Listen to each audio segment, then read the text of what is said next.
American soccer supporters have a very interesting history with in-game songs and chants in the stadium, and we're going to look at that history in this video. We're also going to look at where we are at right now and talk about some ideas for what direction we could go in the future. And yes, I will also be doing some singing in this video, so if you want to have a good laugh, make sure you watch the whole thing. What up, guys? I'm Pete Douthit, host of the 11 Yanks show. We discuss all things American soccer. So smash subscribe if you're new here, guys. We have 2, sometimes 3 videos a week. If you're already subscribed, smash that like button for me. It helps other people to find us. Let's dig into it. One of the dilemmas we have as American soccer fans is this. We have to understand that the game is a global game and that we have a long way to go to catch up with some of the best teams in the world. But every country in the world, including us, brings their own unique culture and ideas and way of being to the global game and enhances it and contributes to it in some way. And so as American fans, we have to try to take best practice from the rest of the world and see how we can incorporate that into our American soccer landscape in order to be better. But we also have to bring what we can to the table, bring our own ideas and our own sporting culture and contribute that to the global game. Okay, so I wanted to start off by highlighting 2 examples of songs in American soccer culture that are truly beautiful and that I really enjoy. The first one is the Minnesota United fans singing Wonderwall after every home win. When the whole stadium stands up and sings that song with the players, it is hair-raising and amazing and beautiful. But it's also interesting because it was a tradition that grew very organically. It wasn't forced on them. They weren't told to do it. It wasn't an official statement from the club. It started with their old coach before they were in MLS who sang that song on the team bus. He sang it to the players, and one time the players joined in, and gradually from there it grew to the fans and has become a unique, cool, amazing tradition in American soccer landscape. I've never been to Minnesota United Stadium. I would love to go, but every time I've seen it on TV or on YouTube, you can check it out. I am blown away. The other one that I really like is the Portland Timbers singing "You Are My Sunshine" in the 80th minute of every game. That's a beautiful, beautiful tradition because it comes from their first mascot, Timber Jim, and he lost his teenage daughter Hannah in a car accident. Now, "You Are My Sunshine" was his daughter Hannah's favorite song when she was a little girl, and shortly after her death, he was in the stadium cutting the log, and he was overwhelmed with emotion and that feeling of missing his daughter. And he started singing that song, "You Are My Sunshine," as a way of comforting himself. And the fans joined in, and it was a beautiful moment, and it has gradually become a tradition for the Timbers Army, for the Portland faithful. And I think that is beautiful, not only because it happened and grew organically from a very raw human event, but because it's also a beautiful expression of the human experience and everyone understanding the feeling of loss and empathizing with Jim in that moment. If you have a chance, check it out online. It is a beautiful, heartbreaking story and something that moves me to tears every time I read it or even think about it. And it is one of those beautiful traditions in American soccer. There's something goosebump-inducing about a bunch of human beings in a stadium singing the same song together. It's like going to a concert where you're just vibing with other human beings and you're enjoying being in the moment. You're expressing your love for music. You're acknowledging your shared humanity and your shared love for that beautiful thing, except you're doing it in a soccer stadium. And in that moment, you're expressing your love for the team. There's camaraderie, there's community, there's an enjoyment of what it means to be human. And I think it is one of the traditions in soccer that is so powerful and not something that we see in every sport. Honestly, it's one of the things I love most about being a soccer fan is being in the stadium for moments like that. That being said, there are some soccer chants in the American soccer landscape, both in MLS and in the national team, that I wonder if it might be time for us to move on from and try to explore new territory as a fan base and explore new ideas for how we support, especially our national team, in the stadium itself. I used to live in Chicago, and I used to go to Chicago Fire games, and one of the songs that we used to sing in the supporters section went like this.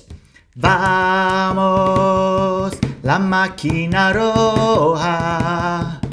Esta noche tenemos que ganar. And that's a great song, right? It expresses the love for Chicago Fire.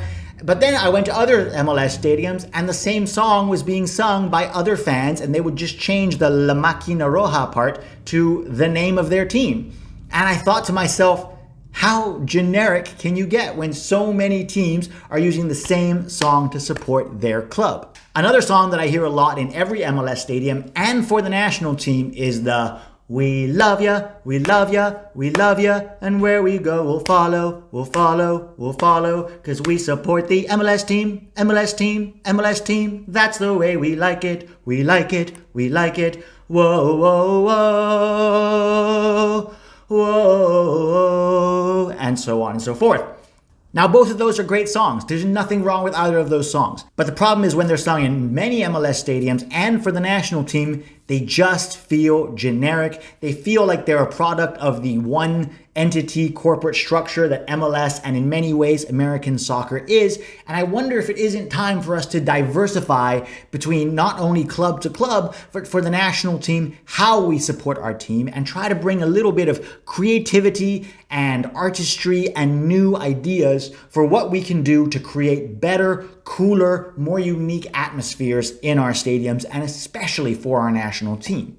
Speaking of the national team, we definitely have some national team songs that are sung at almost every national team game. The exact same song I sang in Chicago, the Vamos one, Vamos Estadios Unidos. They would just say Estadios Unidos and they would sing that song. Oh, when the Yanks go marching in. Oh, when the Yanks go marching in. That's another great song. I love it. We are the U.S., the mighty, mighty U.S., and then people repeat. And that's another great song. The other one that we have is the I Believe chant. Now, I know the I Believe chant has gotten on some people's nerves, and I know that people think it's time to move on from it, and I agree. But the history of the I Believe chant is actually very interesting. It apparently originated in West Point when one of their officers was told to come up with a song for the team's basketball game when they played another school. And that was the song that he came up with. And from there, it caught fire around the 2014 World Cup in Brazil, where we used the I Believe chant completely to death. And now we are still using it to this day. All of these songs are on the official American Outlaws approved site of official songs that you can sing at a game. And again, I'm not saying there's anything wrong with these songs or even that we should move on from these songs necessarily. But we're now in a new era of American soccer, a new dynasty. We have better and more talent than we have ever had in the entire history of our program. The players have upped their game as far as the levels of talent go, and I think it might be time for us as fans to up our game in terms of how we bring atmosphere and support and chants and songs to the in-game match experience. I really believe that a national team supporters' songs should reflect the culture of the country. And when I think about the culture of America, we've always been fearless and adventurous and unique and self-reliant and independent and willing to innovate. For every single one of us, our ancestors either got on a creaky wooden boat with a cloth attached to it and hoped the wind would blow them across an ocean, or so many of our ancestors have come here because they wanted something better, they wanted something free, they wanted an opportunity to be who they are, to say what they think, to feel how they feel, and that is what being American means to me. And I really believe that our songs and our chants and our national team should help to reflect that independent, fearless, adventurous, courageous American spirit. So with that in mind, I thought maybe it's time to come up with some new songs, some new chants, some new ways of supporting our team. And here are a couple of rules that I think will help us when we think about new songs or chants. 1. New songs should be unique. They shouldn't be borrowed from another chant or borrowed from another supporters group or borrowed from an MLS club or even borrowed from another country. We should legitimately come up with our own songs. 2, it should be simple. If you want everybody in a stadium to sing a song or to get involved with a chant, the simpler you make it, the better. This is why nursery rhymes are easily turned into supporter songs, because they're designed to be easy enough that even little kids can sing them, so adults should have no problem singing them. The third one is that it should be specific. We can have songs that are talking about how wonderful the US is, but you know what we don't have enough of? Songs about our players. If you go to other parts of the world, whether that's Europe or South America or even in other places, clubs and national teams will have chants and songs about their favorite players. And every time that player gets the ball, they'll sing that song. Or when that player scores a goal or is about to take a free kick, that song will burst out. And it's specific because it's about players that they love. And it also gives the players themselves a boost. Our songs in American soccer tend to be about the team as a whole or the concept of America or the idea of soccer, but not specific enough that we can truly say this is unique to this group of players or to this player or to this situation. So those are the 3 rules I'm going to try to adhere to as I come up with these songs. Unique, specific, and simple. USS. There you go. USS. Unique, specific, and simple. Now, I really believe that these songs are not hard to write or even come up with, and I think that any one of you watching could come up with your own songs. It's not that difficult. To show you what I mean, I've come up with a couple songs. Now, I'm not saying that these are the songs that we should all now sing. I just want to get those creative juices flowing to show you guys how easy it actually is to write a new song. And then once you have it, it's an open field. You can take it to the stadium, you can take it to your friends, you can get a group of people to sing it. And from there, if it catches on, if it's popular, if other people like it, it could grow. Who knows? But let me show you what I mean. Hey guys, I just want to interrupt this video quickly to say a huge thank you to all of our Patreon supporters. The fact that I'm able to spend 20, 30 hours a week working on content and creating content on YouTube is largely due to you guys. It means a whole lot to me, and I really want to give you a shout out and a thank you to every single one of you who supports what I'm trying to do here on Patreon. I really couldn't do it without you guys, and I'm massively grateful and humbled. Thanks again. Like I said earlier, nursery rhymes are a great way to go. Take, for example, row, row, row your boat. We all know that nursery rhyme. You could turn that into something like this. Goats, goats, we're the goats, greatest American team. Christian and Tyler and Wesson in unison, Geo-American dream. Goats, goats, we're the goats, chasing a World Cup dream. You better be ready for Ricardo Pepi, he scores on every team.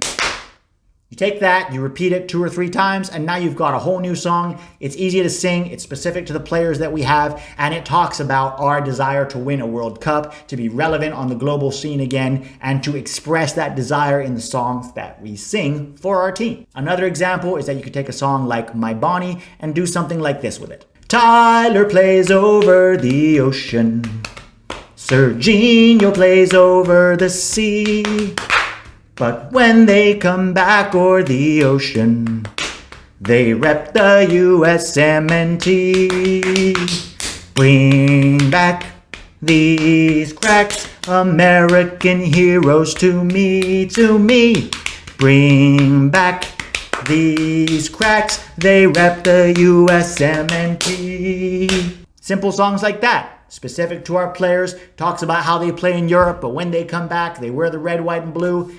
Again, I'm not saying we have to sing these songs. I'm just trying to give you examples of songs that are specific, simple, and unique. Now, every national team has its heroes. Usually they're guys who score the goals, or they're guys who are captains, or they're key integral players to the team. In my opinion, over the next 10, 15 years, Gio Reyna is going to be one of those players. Now, this next song only fits 2 of the 3 criteria that I laid out. It is unique and it is specific. It's not that simple, but I think this could end up being a very special song if done right.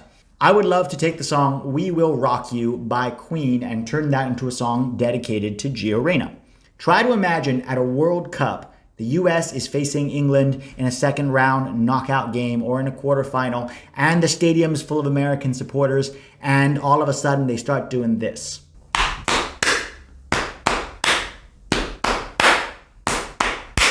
Gio, you're a boy, make a big noise playing on the pitch, gonna win a World Cup someday with that smirk on your face.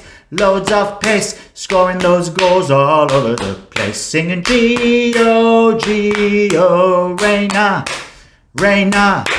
Gio, Gio, Reyna, Reyna. Gio, you're a young man, tall man, shouting on the pitch. Gonna win a World Cup someday with that smirk on your face. Loads of pace, spraying those passes all over the place. Singing Gio, Gio, Reyna, Reyna. Gio, Gio, Reyna, Reyna. Sing it! Gio, Gio, Reyna, Reyna. Now that one is a little bit harder to sing, but I think it would be super cool if we could do something along those lines that's specific to a unique player, because something about the clapping all together creates an incredible noise and atmosphere in the stadium, and I think it would be truly unique in global soccer. Another cool thing that you can do is you can take songs that already have one of our players' names in them and adapt that song to suit our player. For example, you could take the song Mrs. Robinson by Simon and Garfunkel, and you could do something like this. Cheers to you, Miles Robinson. The fans, we love you more than you will know. Whoa, whoa, whoa. And Anthony, left back Robinson, putting crosses in the box all day. Hey, hey, hey. So cheers to you, Miles Robinson. The fans, we love you more than you will know. Whoa, whoa, whoa. And Anthony, left back Robinson, putting crosses in the box all day. Hey, hey, hey. You repeat that 2 or 3 times, that's a great song to sing. So again, guys, I'm not saying these are the songs that we need to start singing. They're just to get you thinking about ideas, get creative, to get the juices flowing, to get us thinking differently about how we support our national team. How can we up our game? We want our federation to up their game. We want the players to up their game. How can we up our game in terms of how we support this team? So hit me up with your ideas, guys. I don't know if anybody of you know anybody who's in the American Outlaws, or if you are members of the AO yourselves. I don't know if you are a composer or a writer. By the way, Ricardo Pepi is probably going to be a striker for us for a long time. And I very specifically didn't want to write a song about Ricardo because Ricardo Pepi is a Hispanic American born in El Paso, ties to both families. And I do think any song about Ricardo Pepi should at least have some element of Spanish in it.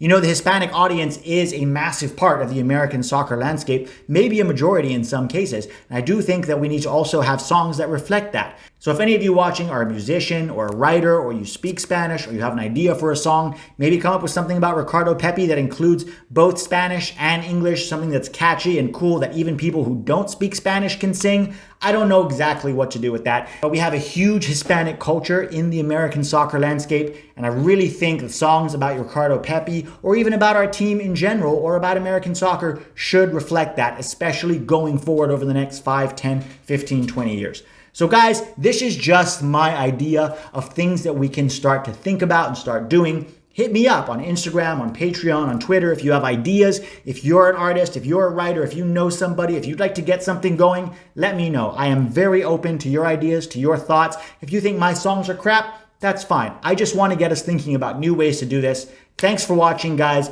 Let me know in the comments what you think about this video, what you think about where we can go moving forward with this. And if you think the songs that we have right now are perfectly fine, say so. This is just my opinion. I'm just one guy. Ultimately, if we're going to do something different, all the fans have to come together in order to create a new culture, a new atmosphere, a new way of supporting the team. So give me your thoughts in the comments, guys. Thanks for putting up with my bizarre musical performances today. Thanks for watching.